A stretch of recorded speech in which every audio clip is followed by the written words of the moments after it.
Derrière l'image du paysan amoureux vu à la télé, c'était une toute autre histoire qui se jouait. Tromperie sur la marchandise, bêtes maltraitées, travail au black. La justice a tranché. 10 mois de prison pour celui qui vendait du rêve et des fromages périmés. Le tribunal correctionnel de Moulins a rendu son verdict. Alain, l'agriculteur de Souvigny, a pris cher. L'affaire, elle est costaud.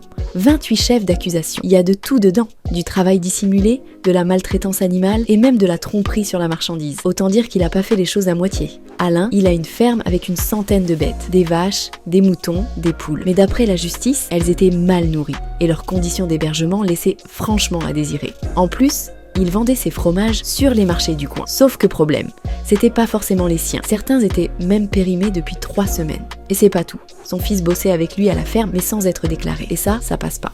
La justice a décidé qu'il pouvait garder ses bêtes. Mais plus question d'exercer comme éleveur ou commerçant. Son avocat, Meugil Jean Portejoie, crie à l'acharnement et trouve que la sanction est trop sévère. Il a même laissé entendre qu'Alain pourrait faire appel. Les clients, eux, n'étaient pas vraiment surpris. Ils savaient que tous les produits ne venaient pas de sa ferme. D'après lui, il avait des bons fournisseurs. Mais pour la répression des fraudes, c'était surtout de l'arnaque. Ils ont mené leur enquête avec une cliente mystère et ont découvert que l'origine des produits était trafiquée. Sur son site internet, ça parlait de vente directe. Mais en vrai, une partie des œufs venait d'un collègue, les volailles, d'un autre éleveur, voire d'une grosse boîte agroalimentaire. En fouillant, ils ont trouvé d'autres trucs qui n'allaient non pas. Il y avait des erreurs sur l'étiquetage des fromages. Pas de mention s'ils étaient au lait pasteurisé ou thermisé. Pas d'indication du pourcentage de matière grasse. Pas de code producteur, noisette absente dans la liste des ingrédients de la terrine.